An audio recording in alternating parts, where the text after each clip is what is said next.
Isang panukalang batas na nakasentro sa mga kababaihang bayani sa bansa ang inihain ng ilang kababaihang kongresista ngayong araw mismo sa Kamara.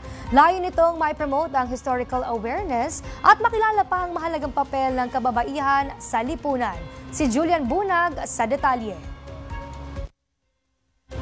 Kasabay ng ikasandang araw ng mga kongresista bilang kinatawan ng kanilang mga distrito, inilunsad ngayong araw ang kauna-unahang film screening ng pelikulang Lakambini.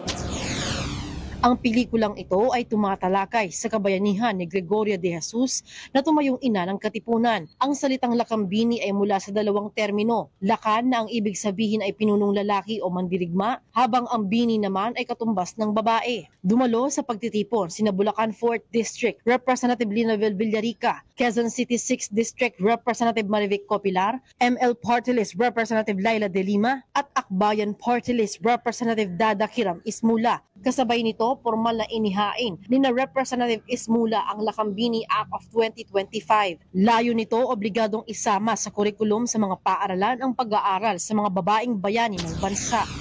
Nakaligtaan na po talaga ito sa mga paaralan ngayon. In our study, there are only 30 schools na lang ang nagkakaroon ng pag-aaral tungkol sa mga women heroes natin.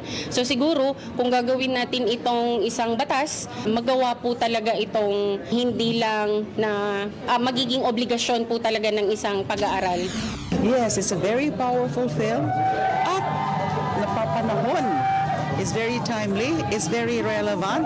Dahil nga, hindi dapat talaga nakakalimutan ang ating kasaysayan. Laging may role ang kababaihan sa ating kasaysayan. So napapanahon na naman itong klase, itong ganitong mga films. So it's a must watch. Para sa totoong balita sa Bagong Pilipinas, Julian Bunag, Congress News.